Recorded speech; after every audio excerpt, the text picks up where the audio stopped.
Oye, ¿estás desayunando bien, güey? Sí. ¿Cómo vas con el keto? ¿Todavía sigues comiendo tortillas de nopal o...? ¿Sabes qué, güey? La verdad es que caí en una situación bien complicada, güey. Sí. Porque después de ser keto y luego tratar de volver otra vez a comer bien, ahora se supone que empecé una dieta para adelgazar y ahorita estoy subiendo de peso, güey. Estoy comiendo muy bien, güey, pero estoy subiendo de peso, güey. Entonces no sé qué hacer. Fíjate, lo que acabas de decir conecta perfectamente con la pregunta que tenemos hoy, que va precisamente con el tema de los miedos. Y dice, ¿a qué le temes conforme vas creciendo? Uh-huh. Sí. Dicen que la gente de tu edad es muy propensa a mearse. ¿Es verdad eso? Sí. No es que temes, güey. Lo que pasa, güey, es que cuando vas a hacer pipí, ajá, siempre te queda la gotita traicionera. Sí. A tu edad la controlas más. Sí, porque simplemente... de veras, güey. O sea, no, sí. Simplemente, pues te la sacudes y ahora el tema, güey, es que... Sí. Ahora, pues, le haces así normalmente como le hacemos todos los señores y ya piensas que ya se acabó y de repente, clic. y de veras, güey, es algo que se tiene que... se tiene que hacer muy bien. Y no hay una técnica, güey, porque piensas que ya acabaste de que saliera todo y no. Oye, pero qué chistoso que tu edad ya tiene toda una estrategia eso. O sea, si realmente sí se va deteriorando. Ojalá hubiera una estrategia, güey, porque no la hay, güey. O sea, ese es el problema, güey. Tú neta, güey, es que la gente no lo dice, pero la mayor parte de los señores, ya después de los 47, 48 años, empiezan a batallar con el control de la gotita traicionera. Y no solo con eso. Por eso sabemos. Se le dice la gotita traicionera, güey. Y dicen que no nada más la gotita traicionera, también otras cosas, ¿no? Pues sí, pero para eso sí hay soluciones. Sí. Hay tecnología, hay ciencia. Hay pastillas. Pero acá no, güey. O sea, acá simplemente no hay una metodología para poder controlar la gotita traicionera. Claro. Y si alguien la tiene, por favor, escríbanos, güey. Porque sí, es bien importante saberlo. Y es algo que sí callan los hombres, ¿eh? Sí lo callan. Sí, completamente. Pero bueno, está muy interesante la pregunta. ¿Cuáles son tus miedos? A ver, ¿cuáles son los miedos de un chaval de 23 años? ¿Cuáles son mis miedos? Bueno, perder la cabeza. Ese sería el mío. Porque me voy dando cuenta que no es tan complicado perder la cabeza. Muy interesante. Yo creo que es inevitable que el cuerpo se vaya deteriorando poco a poco y así como, bueno, la gotita traicionera y otras cosas, también está el tema del cerebro. Sí. Entonces, por eso aquí tenemos respuestas que me parecen muy interesantes, que responden a esta pregunta. Una persona dice, lo que más temo es perder a las personas que amo y perder la cabeza. Eso también es uno de mis mayores temores. Fíjate que uno cuando es padre, una de las cosas que más temes es perder a tus hijos o que les pase algo a tus hijos. Sí. A la edad que tengan. Yo cada fin de semana que ustedes salen me quedo con el pendiente. Sí. Es inevitable estar con el pendiente de que si están bien, si van a llegar bien, si no andan tomando en la calle, etcétera. Y creo que eso nunca se acaba, güey. En el momento en que ya tienes un hijo, una hija, después esos hijos se van a casar y van a tener nietos. Y yo creo que el cuento de nunca acabar es siempre estar preocupado porque todos estén bien. Sí. Pero es algo que no puedes controlar. Es algo que realmente tienes que trabajar para que no caer en eso. Porque si constantemente estás pensando fatalidades, pues vas a estar intranquilo toda la vida. Sí. Entonces, eso que dice esta persona, y es bien importante, es tener miedo a las personas que amas. Solo Dios sabe. Finalmente, a mí eso es la manera en que me da tranquilidad. Decir, pongo las cosas en manos de Dios y que Dios decida. Sí. Y se acabó.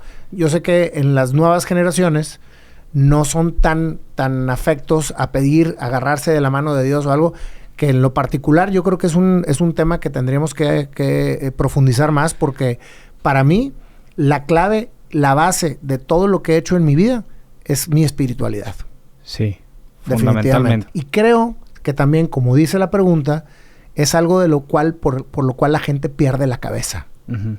Por no estar centrado en lo que está viviendo, güey. Sí. Y estar creando caos, güey, constantemente. Sí, híjole.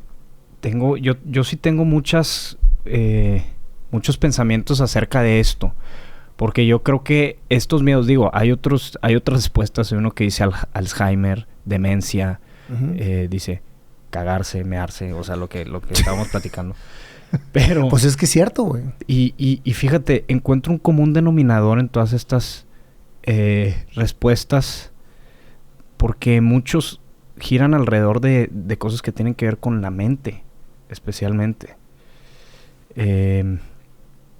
Y es interesante porque todos tememos de cierta forma perder la cabeza, perder a las personas que amamos. Entonces yo creo que todo esto se engloba a la muerte en general, porque perder la cabeza es perder el piso, que es perder la identidad y perder ese tipo de cosas, perder noción de la existencia, perder todo eso es algo que tememos, y es, quieras o no, tiene que ver con un tema de temerle a desvanecer esto.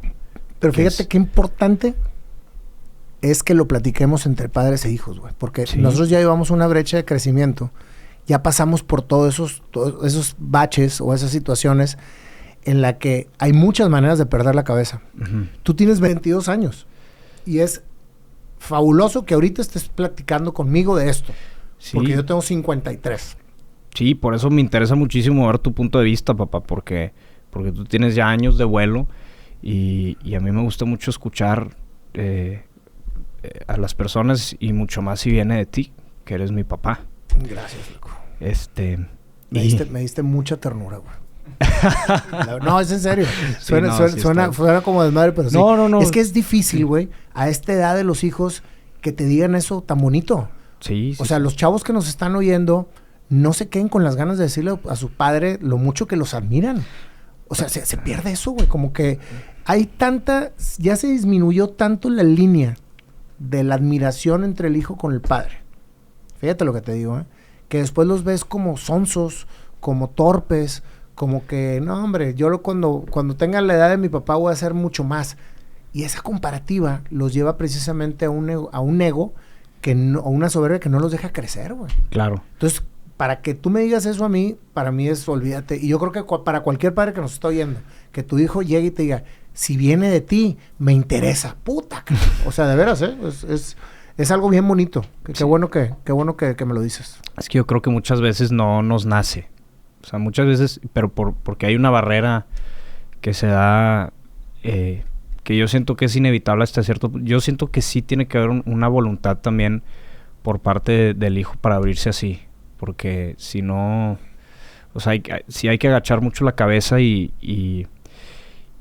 sí tener la humildad para entender que hay gente por delante que lleva muchos pasos y que hay que aprenderles.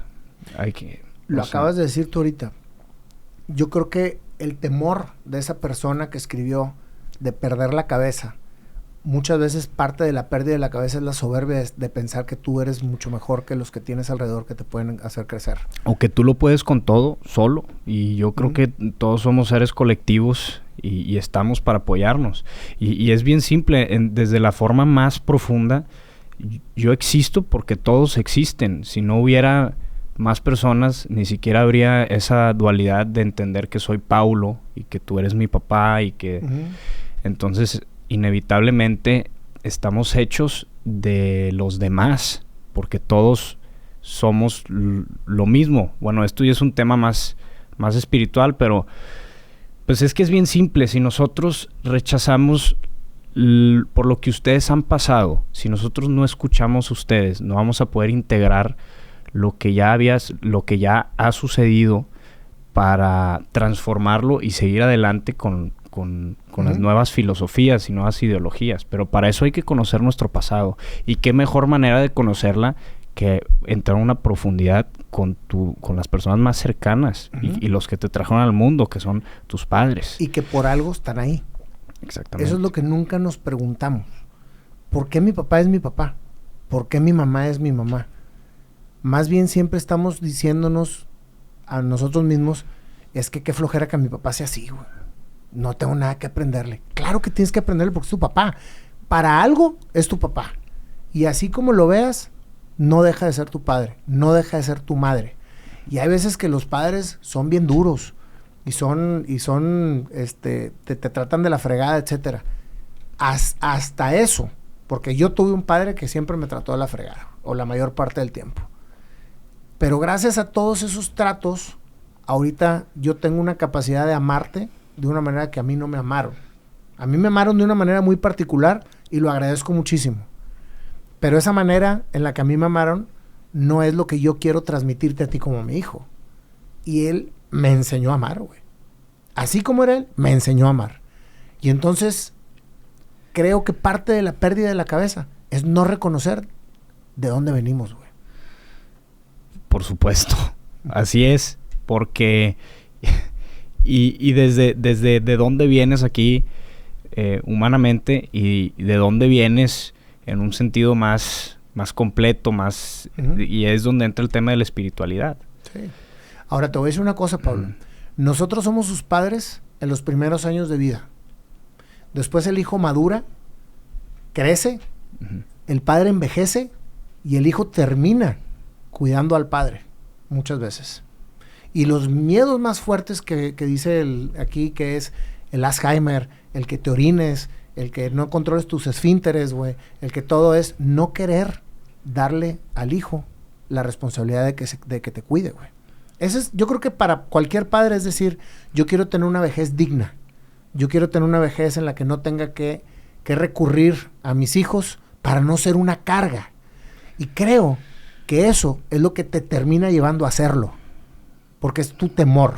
Es el temor lo que te hace que las cosas sucedan. Porque tú finalmente estás decretando inconscientemente que sucederá.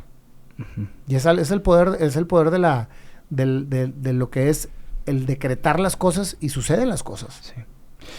Sí, a ver, yo creo que sabemos que todo eso es inevitable, pero vivimos como si no lo fuera. Entonces, lo mismo pasa con la muerte misma, que para mí todo esto son como ramitas que se derivan de lo más grande, que es la muerte. Porque la muerte no es en sí solamente dejar el mundo como tal, sino también todo lo que tiene que ver con ir perdiendo la noción poquito a poquito. Para mí eso, desde ahí empiezan como que los primeros síntomas de ir como a la madre y perder la mente. Para mí es un símbolo, una rama de la muerte también. ¿Nunca te ha dado un blackout en la peda? No. Bueno, el blackout es perder la mente por un momento. Y a mí ya me ha dado varias, güey. Y cuando te dan es lo más espantoso que te puedas imaginar. Yo creo que a muchos de los que nos están oyendo, tanto padres como hijos, nos ha pasado algún día que se nos pasan las copas. Y al día siguiente no te acuerdas qué dijiste. No te acuerdas con quién estuviste. No te acuerdas cómo llegaste. No me ha pasado a tal grado. Pero sí, diferentes circunstancias. Pero blackout es cuando te noqueas, ¿no? No. Blackout es cuando pierdes la noción de la conciencia de lo que estás viviendo. Ese es el blackout de la peda. O sea, que dicen, me dio un blackout, güey. Me dio un blackout. Que es, de repente a la quinta copa o a la sexta copa se me cruzó y ya no me acuerdo nada. Y al día siguiente te da una cruda moral espantosa porque no sabes qué dijiste. Entonces andas preguntando con los que estuviste y haces como que si todo te acordaras. Oye, estuvo con madre ayer, ¿va? Oye, y eso que platicamos, fue profundo. ¿Cómo profundo? Se nadas hasta la madre. Y ahí es donde sacas la sopa, güey. Sí. Entonces, por eso entiendo perfectamente bien el temor de ir perdiendo esa noción. Y fíjate que me acaba de tocar hace 2 semanas una semana que fuimos al evento de tu abuelita. De toda la familia de tu abuelita. Sí. Que uno de sus cuñados, con el cual yo me llevaba muy bien. Íbamos a los espectáculos, etcétera. O sea, me gustaba mucho platicar con él porque era un hombre con muchas historias. De esos que te cuentan todo. Y llegó en una silla de ruedas, güey. Y entonces me dio mucho gusto verlo. Yo tenía 5 años de no verlo, aproximadamente. Pues se vino la pandemia y todo. Y entonces se acerca a su hijo y me dice, no, pues ahí está mi papá. Dice, ya no sabe ni dónde está. Dice, no se acuerda de nada. Y entonces llego y lo saludo. ¿Qué tal? ¿Cómo estás, tío? ¿Qué tal? ¿Cómo estás? Qué gusto saludarte. Dice, eso les dice a todos. Pero no sabe quién eres. Y es cuando dices tú, híjole, un hombre tan fuerte, un hombre que en su vida era biznero, estaba siempre muy activo y todo. Esa es la naturaleza del ser humano. O cuando voy a visitar a mi madre, que mi madre batalla mucho para caminar y era la mujer más activa y andaba caminando para todos lados. Y de repente se cayó y no se volvió a recuperar. Gracias a Dios se para y medio se para y se siente, pero no puede caminar más. Camina muy, muy despacito y con andador. Y la preocupación de los viejones. Hay el viejón que se queda sin mente, que no sabe ni qué está pasando y pues que se atiende. Y hay el viejón que está completamente consciente pero imposibilitado. Uh-huh. Y eso es lo más fuerte, o sea, porque ahí te sientes que eres una carga. Por eso es bien recurrente las respuestas o las preguntas o cómo están dialogando aquí en este tipo de perder la cabeza o perder la identidad o perder... ¿Qué es lo que más... ¿A qué le tienes miedo? Yo creo que a ser una carga, güey. Ese es el temor más fuerte del adulto. ¿Ese es tu temor más fuerte?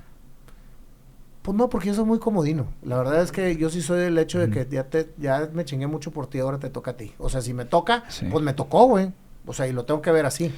Pero tu papá, ¿cuál es tu temor más fuerte? Nunca me has hablado de tus miedos. Fíjate que ahorita en este momento de mi vida, a como estoy viviendo ahorita, yo creo que mi peor temor es que me priven de mi libertad. En todos sentidos. O sea, en el sentido de dejar de ser yo. O sea, de dejar de tener la libertad que tengo de expresión, de poder ser como soy. O sea, ese es un miedo que tengo. ¿Por qué?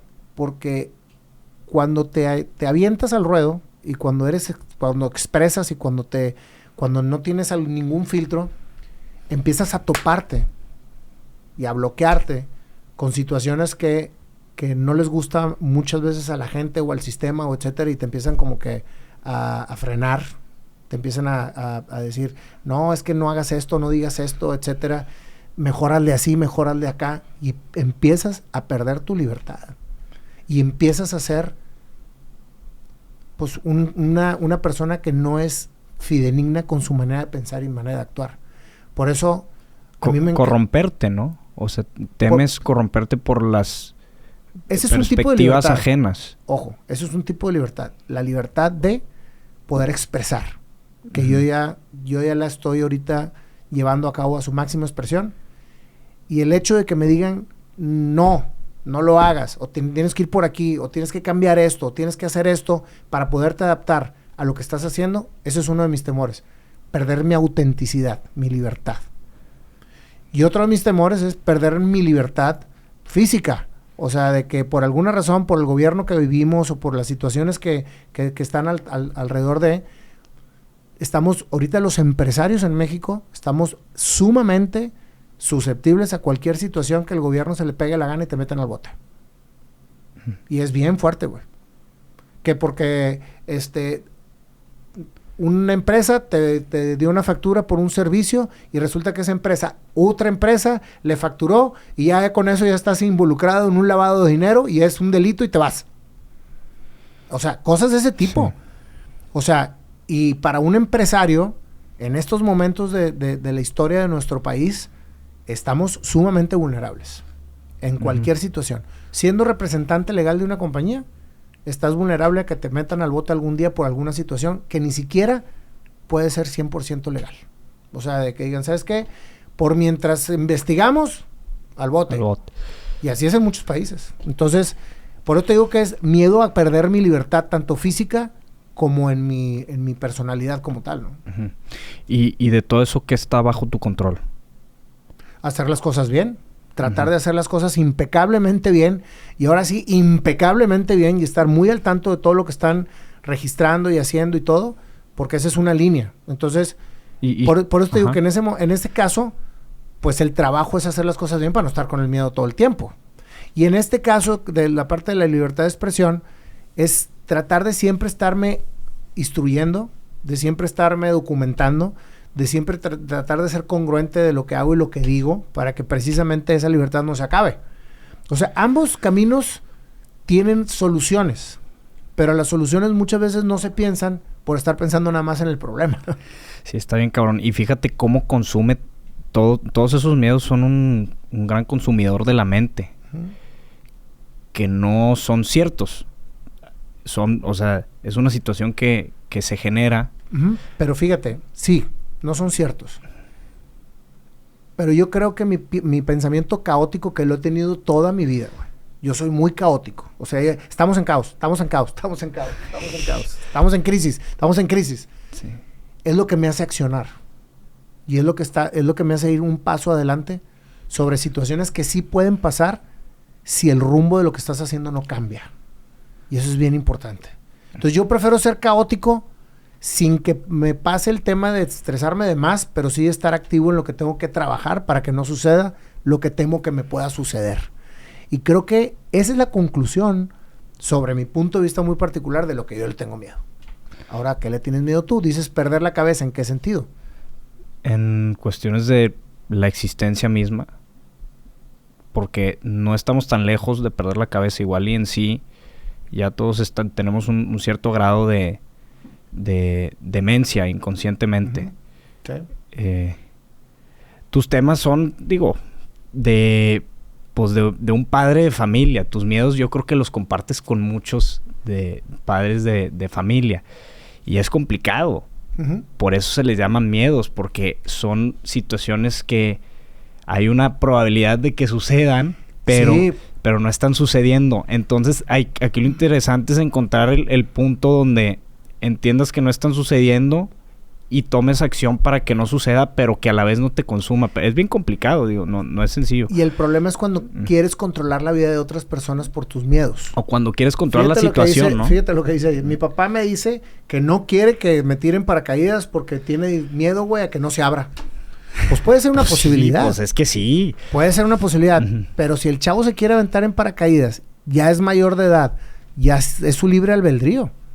Pero ¿qué sucede? Si el papá no le dice, fíjate, güey, si el papá no le dice, oye, yo tengo miedo, es más, no te tires, güey, porque si no te si te tiras y no se abre el paracaídas, te vas a matar.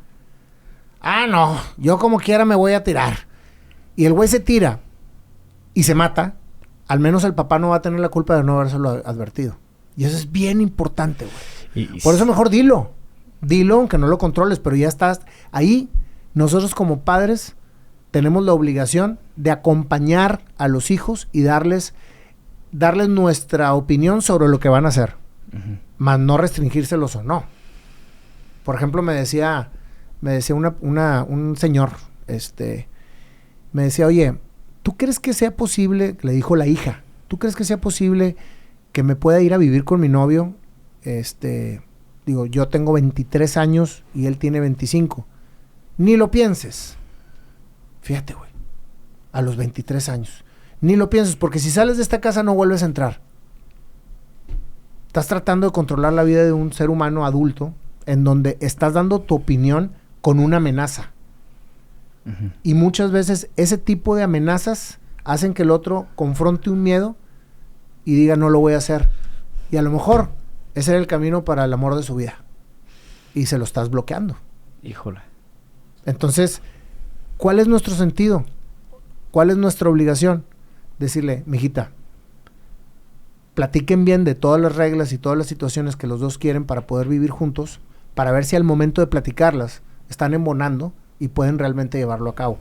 Y sobre la práctica, en caso de que no jale, aunque tengas un mes, tu casa siempre va a estar abierta. Chingón. Fíjate qué diferencia.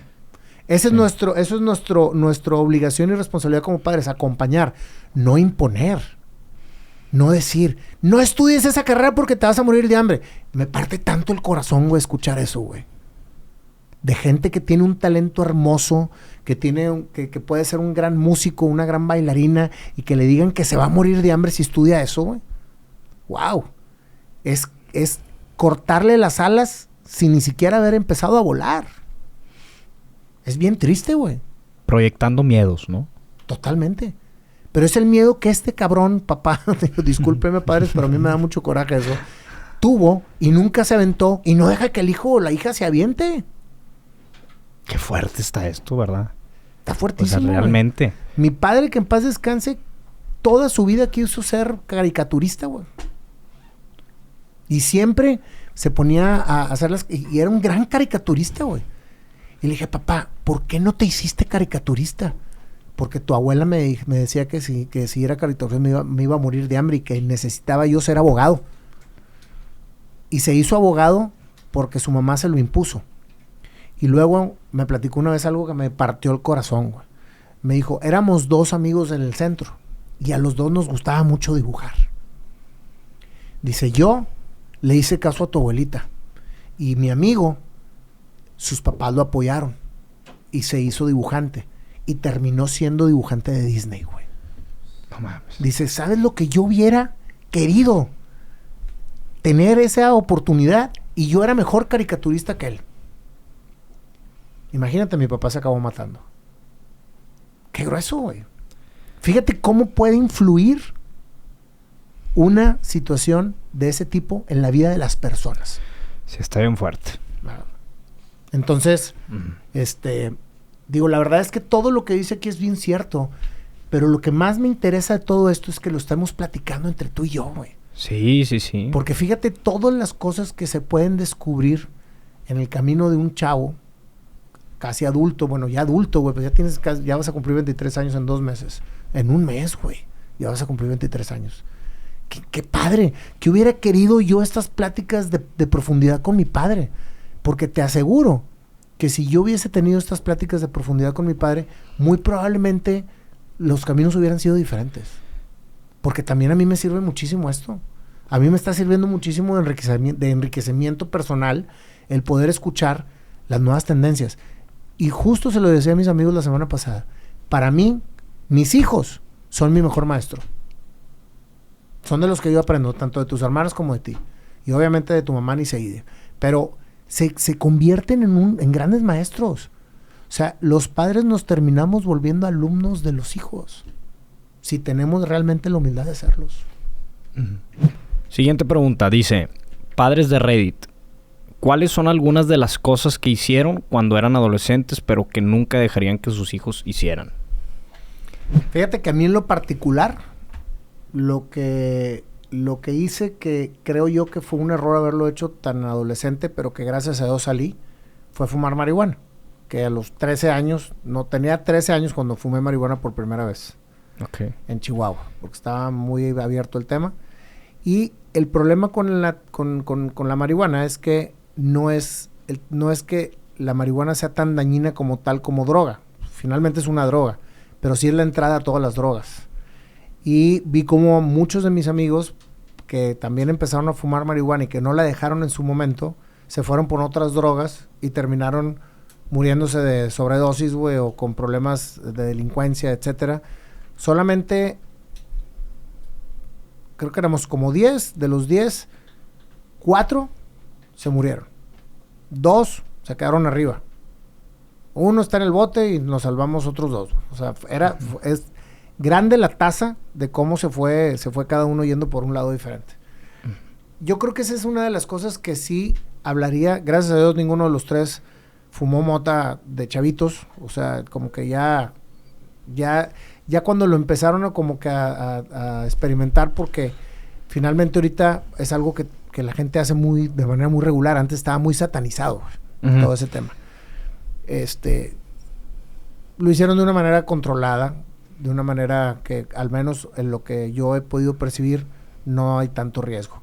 Pero cuando están de chavitos, o sea, cuando son muy chavos, están muy pequeños, es un riesgo latente el hecho de que se vayan a ir por otro lado. Incluso ese riesgo nunca termina hasta que realmente no tienes la suficiente madurez de decir, no voy a salir nada de esto. O sea, voy a hacerlo de una manera muy recreativa y no voy a pasar a otras drogas. Pero yo creo que ese es el tema más fuerte.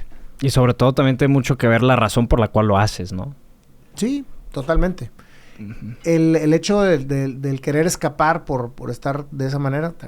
Y otra cosa que yo también hice y no estaría tan, o sea, no sé si a qué edad tuviste tú tu primera relación sexual, pero yo la tuve de muy pequeño, o sea, muy, muy, muy, muy pequeño, güey. Todavía no cumplía 12 años cuando tuve relaciones sexuales por primera vez. No, sí me ganaste, papá. Sí, y lo hice porque tenía un padre muy machista. Tenía un padre que casi me estaba diciendo todos los días que fuera y que experimentara. Y ahorita, pues obviamente, a esa edad no tienes ni idea, ni sabes las consecuencias, ni sabes muchas cosas.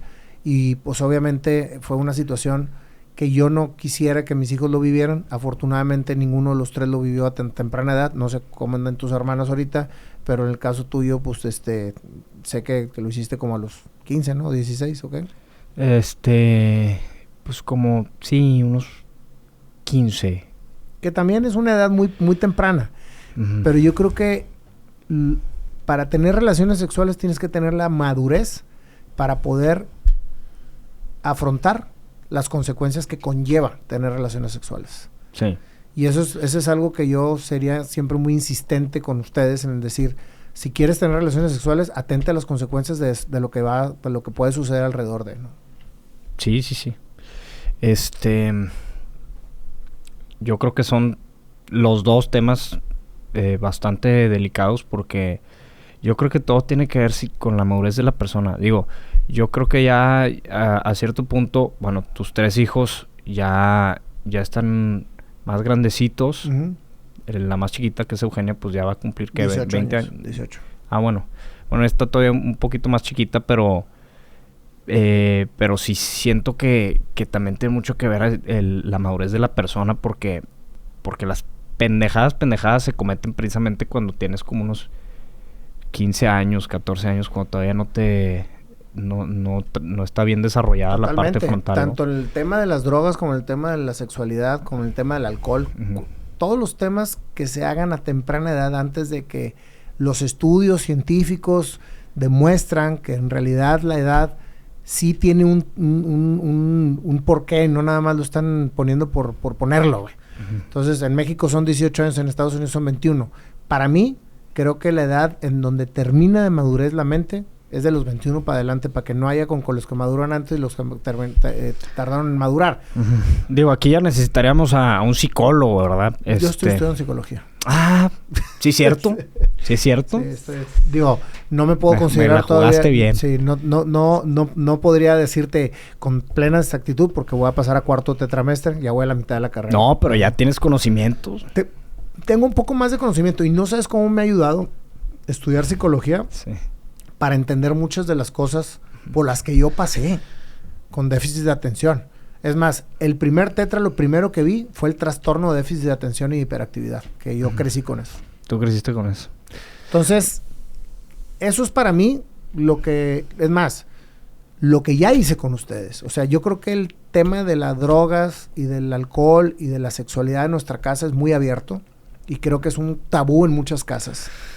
Completamente, pues es que es parte de la naturaleza de la experimentación, ¿no? Sí, pero los padres antiguos de nuestra camada, de nuestra generación, y digo padres antiguos porque ya los padres no son mucho más abiertos, o sea, los chavos que ahorita se están casando y tienen hijos, desde muy temprana edad empiezan a abrir mucho la conversación en todos los sentidos. Uh-huh.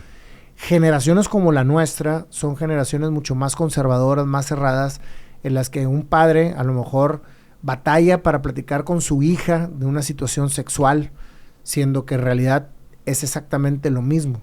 O sea, tanto el hombre como la mujer tienen las mismas posibilidades, las mismas situaciones y las mismas oportunidades de hacerlo. Y más ahora que vivimos en un país, más bien en un mundo completamente igualitario. Sí. Y cada vez se trabaja más por eso. Cada vez más. Y qué bueno que sea así. Pero te fijas cómo nos la pasamos toda la vida tratando de evitar lo inevitable. Porque realmente le tenemos miedo, conectando con la pregunta anterior, vivimos con temores. Uh-huh. Y esos temores hacen caos y ese caos hace que creemos ciertas imposiciones. Por ejemplo, tú lo que me estás diciendo de la marihuana y la cuestión sexual, si te fijas, esos son miedos proyectados tuyos. Uh-huh. O sea, sí, porque fue algo fuerte que tú viviste y que no quieres que se pase. Pero lo acabas de decir. Uh-huh. Son cosas que yo traigo, que puedo transmitir como experiencia, más no como imposición. Uh-huh. Yo creo que los padres tenemos la errónea mentalidad que mientras que vivan en casa se hace lo que ellos digan. Uh-huh. Y te lo digo porque yo lo pensaba así también. Y es una errónea mentalidad porque en realidad cada vida es independiente.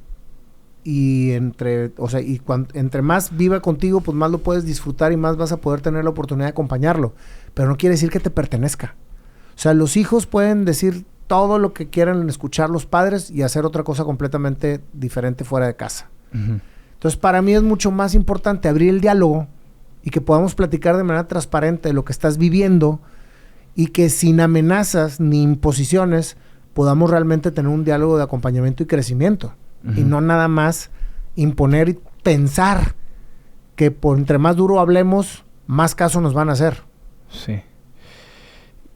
Te fijas como todo es un juego de dados. Todo es como si la vida fueran unos dados. Porque creemos que estamos construyendo un camino, creemos que hay un camino, pero realmente no es así. Uh-huh. Y así como está el caso de un güey que empezó a consumir drogas a sus 14 años y salió adelante, está el caso de lo contrario.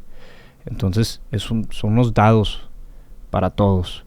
Y así como está la situación de un güey que empezó con su vida sexual a muy muy temprana edad y se hizo un depravado sexual, otro cabrón que empezó y nada que ver. Entonces, pues se da cuenta que estás diciendo un poquito mi ejemplo. Uh-huh. O sea, porque yo tuve las dos experiencias a temprana edad. Y saliste adelante. Y afortunadamente las pude entender. Y siempre hay un porqué. Y dijiste algo interesante porque dijiste las pude entender. Uh-huh. Entonces, yo creo que cuando nos empezamos a desviar de los caminos es cuando no entendemos la raíz de la situación para transformarla en algo que nos haga trascender. Pero ese es precisamente el trabajo de nosotros como padres en el acompañarlo para que ustedes entiendan eso y trascenderlo. Uh-huh. No es... Imagínate qué hermoso papel tenemos los padres al poder tener la oportunidad de acompañar a los hijos a que puedan crecer y madurar para poder llegar a trascender como personas. ¿Pero qué es trascender como personas? Que tenga una... ¿Para ti qué es? Para mí, que tenga una realización y una plenitud constante. O sea, no constante porque nunca se tiene al 100%, pero que llegues a ese plano. O sea, yo, por ejemplo, para mí, yo estoy trascendiendo en mi vida. ¿Por qué? Porque estoy siendo auténtico, estoy haciendo lo que me apasiona y estoy transmitiendo cosas positivas a la gente que me hace el favor de escucharme. Uh-huh.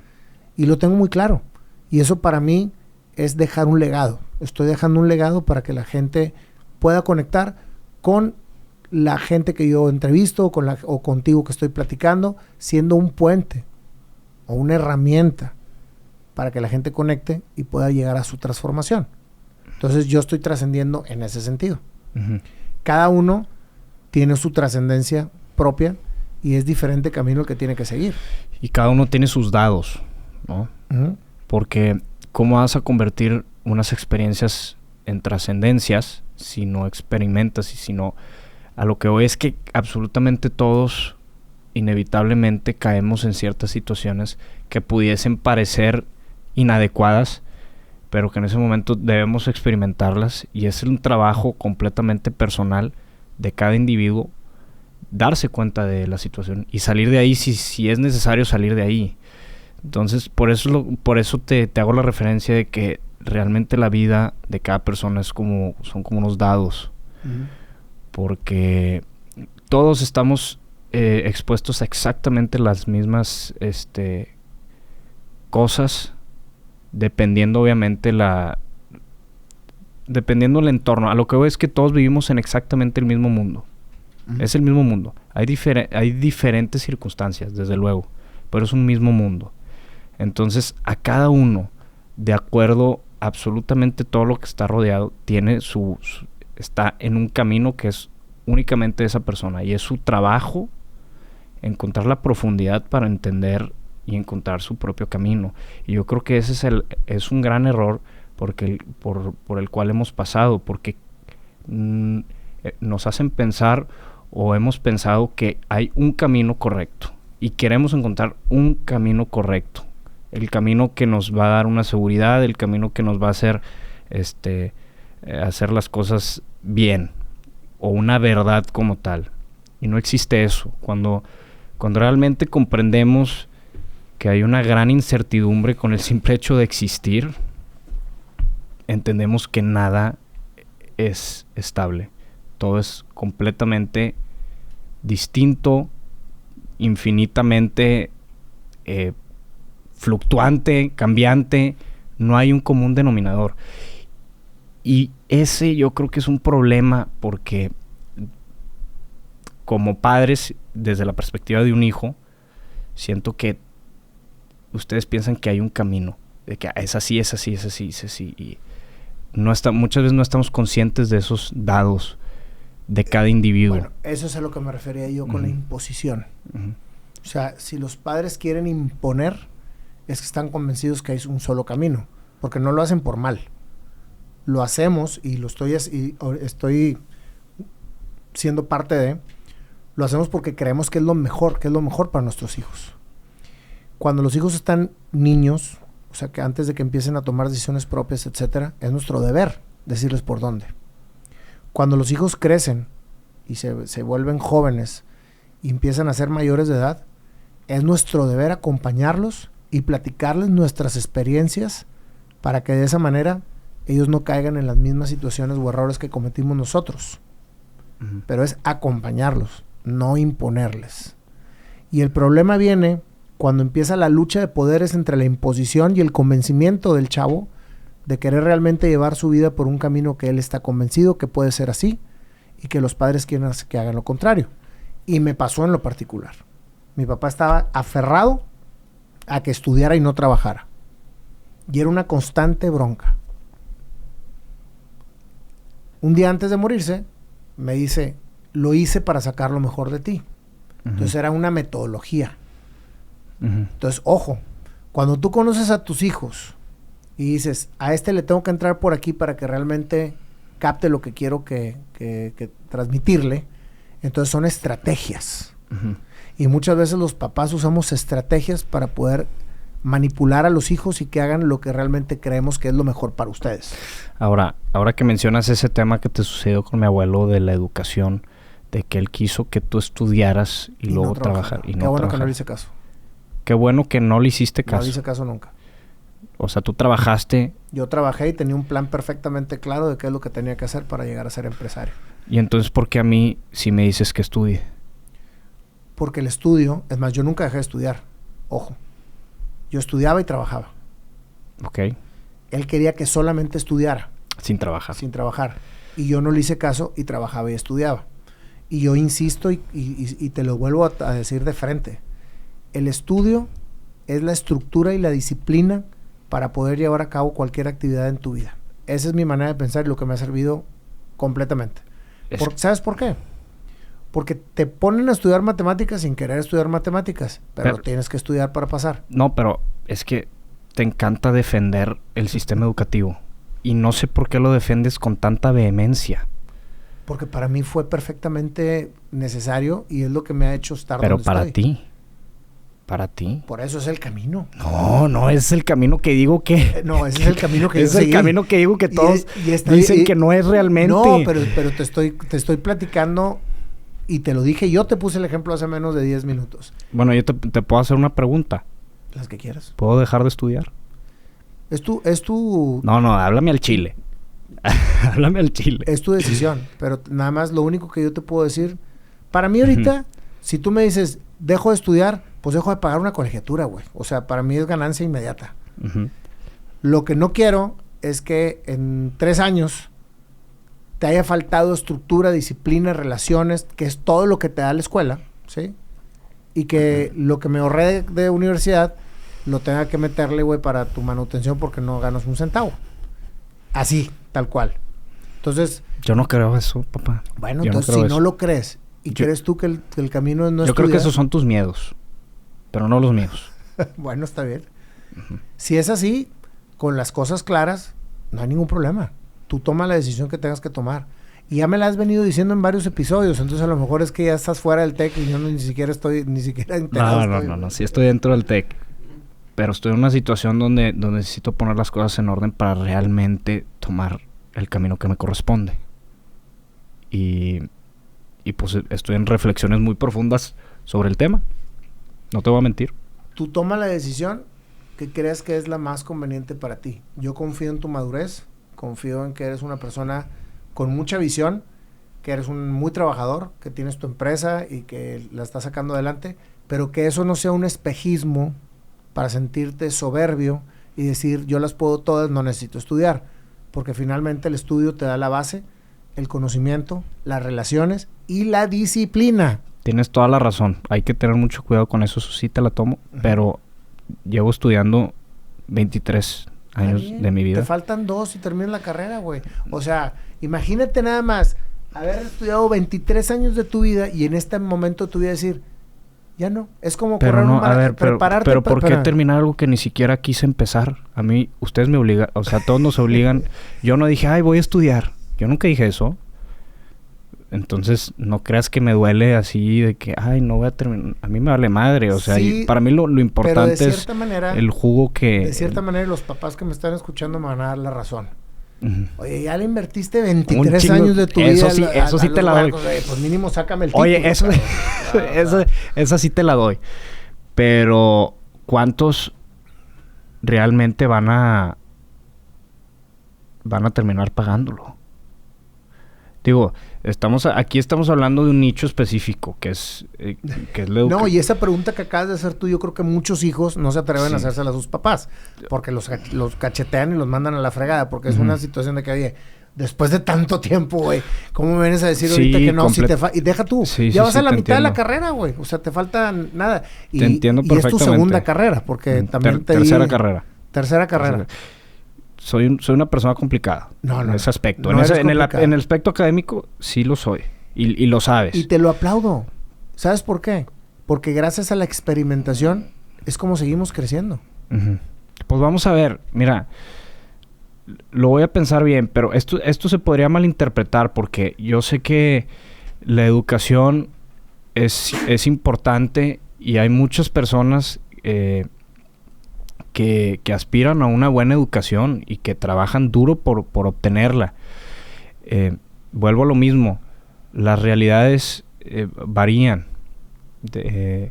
Pero siempre va a haber dos caras de la moneda, pienso yo. Siempre va a haber dos caras de la moneda.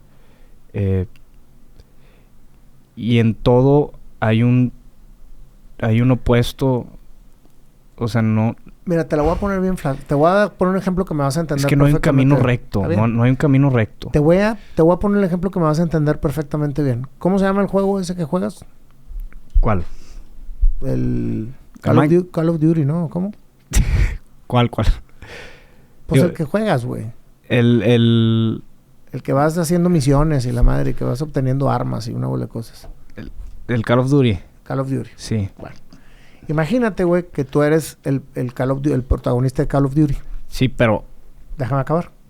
Pero no soy gamer, papá. La gente va a pensar que soy... No, o sea, juego de repente para cotorrear con mis compas.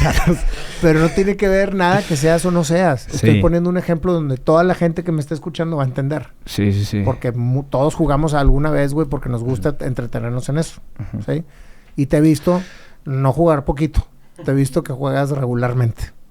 Sí, pues algunas noches cuando termino muy estresado, sí. Vale. Imagínate que tú eres el monito de Call of Duty, güey. ¿Sí? Y que vas agarrando herramientas para terminar tu proyecto, que es la vida. Es que en todos lados hay ejemplos, güey. Y entonces, la escuela es un arsenal de armas, güey, que te van a ayudar para defenderte en la vida. Y entonces, cada una de las armas que vayas obteniendo es la primaria, es la secundaria, es la preparatoria, güey. Y cuando llegas, güey, y ves una madresota, güey, con la que puedes acabar con el mundo, güey. Así, con madre, es la carrera, güey. Velo así. Entonces, ahorita tú te quieres quedar con la pistolita. Y quieres dejar de obtener el armamento con el que realmente te puedes comer el mundo. Pero, y dices tú, como quiera puedo terminar sin el armamento así grandote, güey. Muy probablemente te van a fregar antes. Porque todos los que están jugando tienen el arma grandota, güey. Que es una carrera. Sí. Ese es mi punto de vista y de manera muy práctica, güey. Pero es que cómo va a ser un arma grandota si todos la tienen, pues todos tienen la misma chance. O sea, no estoy de acuerdo en que a esas armas, porque pusiste el ejemplo del COD, no estoy de acuerdo en que específicamente le des el mérito a la escuela de ser esas armas, porque no es así. Yo lo vería al revés. La escuela es la pistolita que todos tienen y las armas chingonas es la mentalidad que uno va desarrollando. Eso es como yo lo veo. Porque ¿Quién maneja las armas? Es que mira, todos tienen un título. Todos salen con un título. Eso todo el mundo lo tiene. Pero ¿sabes qué muy pocos tienen? Una boca grande y acciones concretas. Yo pienso que eso es mucho más importante que un título. Ok. Acciones concretas, caminos concretos. La gente no sabe por qué chingados está estudiando y salen de ahí a la deriva sin saber qué chingados están haciendo y por eso se agarran el camino seguro que tampoco saben por qué chingados están haciendo. Entonces, no creo que sea la forma, simplemente es lo que digo. Imagínate esa boca grande, ese poder de convicción, todas las herramientas, y aparte un título. ¿Por qué no sumar? ¿En qué te afecta seguir sumando? Es que estoy de acuerdo, yo tengo 53 años y estoy estudiando mi tercer carrera, güey. ¿Por qué no? Porque quiero aprender. Quiero seguir aprendiendo. Yo sé. Quiero seguir nutriéndome, quiero seguir estudiando y quiero seguir teniendo un lenguaje adecuado para la vida. Bueno, aunque nos hayamos desviado del tema, como que esta es una situación presente de padre e hijo, en el cual su hijo está viendo muchos caminos personales los cuales puede tomar cuando la escuela ya quita mucho tiempo porque es casi un tiempo completo estar yendo. Es que depende cómo lo veas, Pablo. Yo sé, papá, pero si ya se me está, o sea, si se me están viniendo cosas a mis manos, sí, es un vaso. Va a llegar un punto en que se riega. No tengo tiempo para hacer todo. No soy un pulpo y necesito escoger, necesito saber exactamente hacia dónde voy a ir. Estudia de 7 de la mañana a 10 de la mañana y a las 10 de la mañana te pones a trabajar y estudia de 7 de la tarde a 10 de la noche o 6 de la tarde a 9 de la noche. El que quiere puede. El que quiere puede. Y puedes en cualquier universidad, no necesariamente en el TEC. Puedes estudiar en línea, puedes estudiar híbrido, puedes estudiar en la uni, puedes estudiar en la escuela de noche. El que quiere puede. Yo toda mi carrera, la trabajé de tiempo completo, güey. Y no dejé de ir ni una sola oportunidad. Mi primer negocio lo abrí estudiando me faltaban 12 meses para terminar mi carrera. Entonces, no me preguntes a mí si la universidad es un estorbo. No estoy diciendo que es un estorbo. Simplemente estoy diciendo que ya tengo muchas cosas y necesito poner un orden y yo no sé ya qué tan necesaria sea la carrera. Yo te recomiendo y así empezamos este podcast y tú me dijiste, es un honor aprenderte y acompañarte, ¿sí? Y todo lo que me digas tú, la experiencia la voy a tomar y lo voy a hacer, te lo juro que sí. A ver, la experiencia que yo tengo y cómo me ha ido a mí con el tema del estudio, yo estoy 100% a favor de que termines la carrera y que sigas trabajando. Fíjate, de ambos. Esa es mi opinión y mi tema para acompañarte. Okay. Si tú te quieres salir de la carrera, salte de la carrera. Es tu decisión. Okay. Pero te puedo firmar en donde quieras que va a llegar un día en que me vas a decir, ¿por qué me dejaste salirme? ¿Tú crees? ¿O es una amenaza muy inteligente? No, de ninguna manera. Simplemente es una proyección después de 30 años ininterrumpidos de estar trabajando. No más. Pero ¿por qué defiendes 35. Tanto la escuela? Es que yo quiero entender por qué, por qué tienes tanta pasión por ella. Me encanta la escuela y fui un pésimo estudiante. Yo siempre soy un pésimo estudiante también. Espérame, un pésimo estudiante hasta que me di cuenta lo mucho que me podía servir estudiar. Ojo, cuando yo entré en prepa, me hice un excelente estudiante. Siendo que hasta de prepa para atrás había sido un estudiante muy mediocre. En el momento en que yo me convencí de lo que podía hacer para mí el crecimiento de estudiar, no volví a tronar ninguna. Me aventé me aventé mi carrera, me aventé un diplomado en alta dirección de empresas y ahorita estoy estudiando psicología. Y me voy a aventar la maestría en psicoterapia. ¿Por qué? Porque me encanta aprender. Yo puedo aprender autodidáctico. Es lo que dicen todos los chavos, güey. Con todo respeto, los maestros son maestros porque estudiaron para hacerlo. Son maestros porque son expertos en lo que nos están dando. Por eso se llaman maestros. Sí. Digo, aquí ya estamos regresando casi al segundo podcast, ¿verdad? Está bien, pero está bien. Yo sé que es un tema pero quiero acabar esto. Sí. La inteligencia artificial nunca va a ser mayor a una mente humana. Eso, porque la inteligencia artificial ¿quién sabe? Sale de la mente humana. No, quién sabe. No. Bueno, el punto es que tenemos perspectivas muy diferentes tú y yo de la escuela. Está bien. Muy diferentes. Es maravilloso. Sigamos esta discusión hasta no llegar a un término en el que tú te sientas a gusto. Yo, en este momento, en este preciso segundo, si tú me dices ya no estudio, me ahorro una lana, güey. Entonces, tú sabes. Vas a tener que meditarlo con tus nuevas enseñanzas. Muy bien. Porque como te dije en un principio, yo soy una persona que escucha, de verdad. Podré hablar con muchos huevos, pero sí escucho. Te lo juro que sí escucho. Y me da gusto, porque si no escucharas, entonces fueras muy soberbio y dijeras que ya no tendrías nada que aprender. Por supuesto que no. La vida está hecha para aprender. No hay un fin, no existe, la verdad. Tampoco defiendo ninguna clase de convicciones. No soy un defensor de convicciones. Simplemente soy un baúl de opiniones fluctuantes. Muy bien. Listo. Concluida la segunda pregunta. Que nos desviamos mucho, pero sí. No, pero estuvo bien porque la verdad es que de esto se trata. Uh-huh. Fíjate cómo las mismas preguntas de la gente terminan profundizando en nuestras respuestas y después salen preguntas nuevas. Sí, no, y a ver qué pasa. Dimos aquí un ejemplo de cómo se crea una discusión no una discusión. Sí, entre un padre y un hijo de una manera muy diplomática. Sí, y lo más fácil de una situación que es fuerte. Porque imagínate que un hijo le dice a su papá que ya no, que va a dejar de estudiar. Y muchos hijos lo piensan, güey. Muchos hijos lo piensan y no se atreven a decirlo. Y hijos, no todos se atreven a salirse. Desgraciadamente tu hijo es muy aventado. Papás, y papás escuchen a sus hijos. Sí. Porque finalmente... Está bien cabrón porque tampoco todos los chavos tienen los huevos de salirse a estudiar. O sea... Y no los incites. No estoy diciendo eso. Simplemente yo te digo que yo... O sea, es algo que yo sí podría hacer. Muy bien. Me ahorras una lana, güey. Pero lo tengo que meditar. Lo estoy meditando. Lo estoy meditando muy bien. Medítalo muy bien. Muy bien. Lo dejaremos a la deriva. ¿Cuáles son los errores simples que cometen los padres que realmente pueden arruinar a sus hijos a largo plazo? Ahorita lo platicamos precisamente en la primera pregunta, güey. El hecho de etiquetar a los hijos creo que es lo peor que puede hacer un padre. Uh-huh. A mí me dijeron muchas veces que no servía para nada. Y fue una etiqueta que si yo lo hubiera tomado como un tema negativo, realmente no hubiera servido para nada. Uh-huh. Porque eso es el poder de la atracción. No sirvo para nada, no, pues no va a servir para nada. Entonces hay que tener mucho cuidado, en mi particular opinión, de nunca etiquetar a los hijos. Uh-huh. Y mucho menos por sus acciones. Porque las acciones regularmente es para crecer. Claro. O sea, las acciones es... Te das en la madre para levantarte y crecer.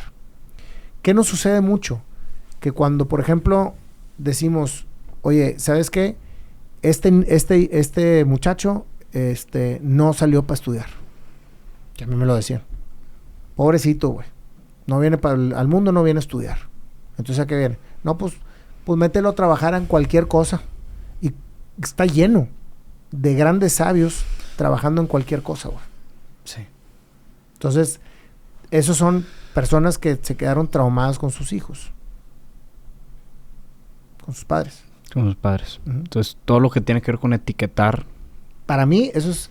Yo creo que es un error muy grande. Etiquetar. Etiquetar.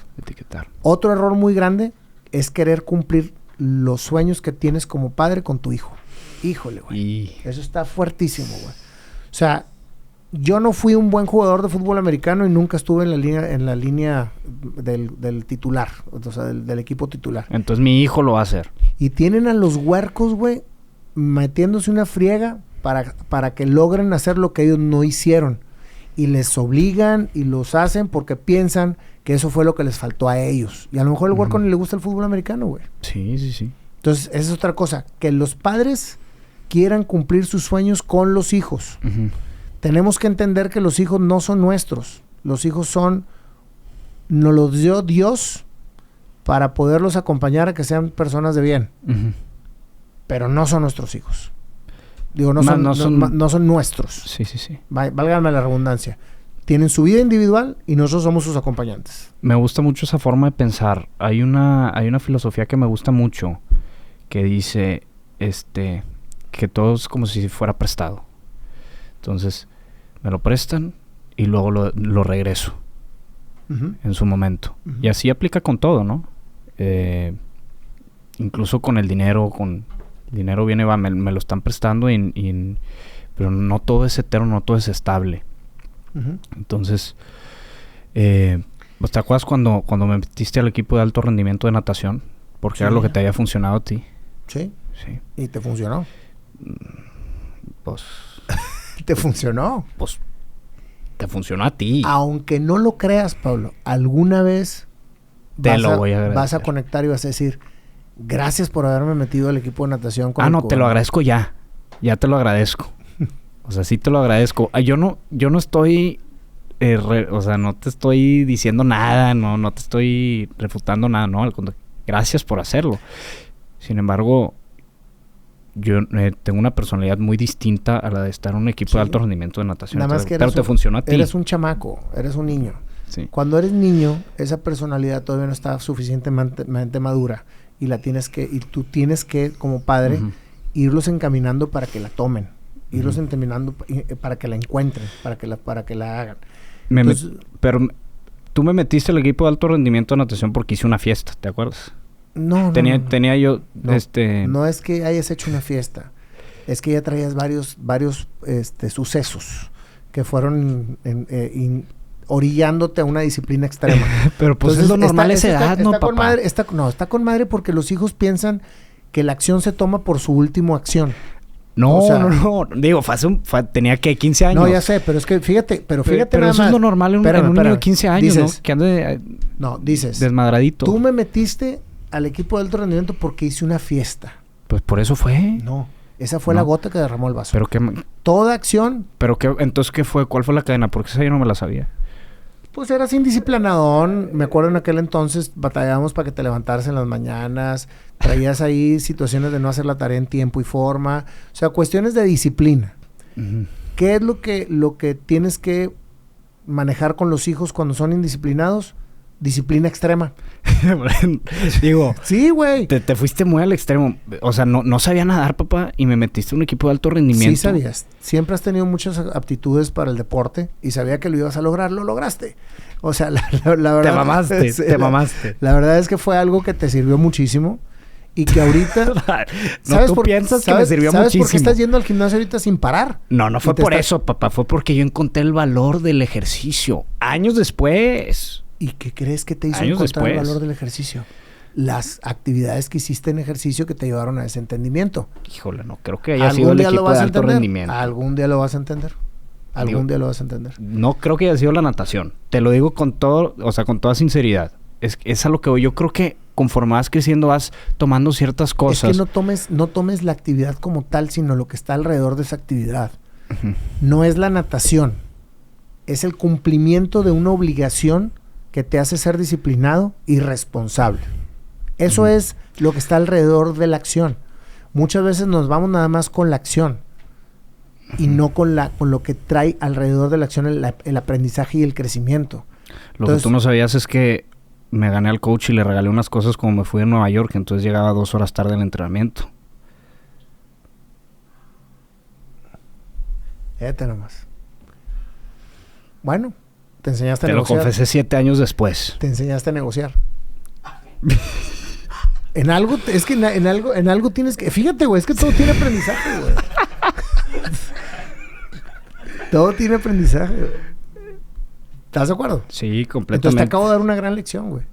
Nunca sabes para qué suceden las cosas. Exactamente. A lo mejor si tú hubieras estado en esa situación y no se te hubiera corrido a negociar, te hubieras metido doble chinga. Entonces, pues, luego lo hiciste y la verdad es que lo lograste. Sí. A final de cuentas, yo lo que estoy viendo ahorita enfrente de mí es un hombre hecho y derecho. Lo cual me da mucho orgullo como padre. Muchas gracias, papi. Digo, o sea, poquito a poquito. Digo, sí, esto... No, pero vas creando... Estoy jugando, ¿verdad? Pero no, es que no es un juego. Sí. Es un aprendizaje de vida. Sí. Y aquí es donde realmente salen las cosas que dices tú, pues por eso me pasó. de aquí en adelante me vas a dar un chorro de gracias de haberte metido al equipo de natación. Porque aparte de hacerte disciplinado, fueron tus primeros pininos de negociación extremo. Sí, pues en la escuela también, con todos los maestros y... Pues es que si no la armas por una, te agarras por otro lado. Estás dándome la razón, sigue estudiando. Sigue fortaleciendo tu negociación. No. Sigue fortaleciendo tu... No, te estoy diciendo cómo le hice para hacerla como pude. Negociación. Entonces, ¿dónde te dio la negociación? En donde tienes que estar para negociar. Eso sí me gustó. ¿Verdad? Excelente. Bueno, Flaco, muchas gracias por este gran episodio de mucha profundización. De mucha profundidad. Padres, hablen con sus hijos. Hijos, hablen con sus padres.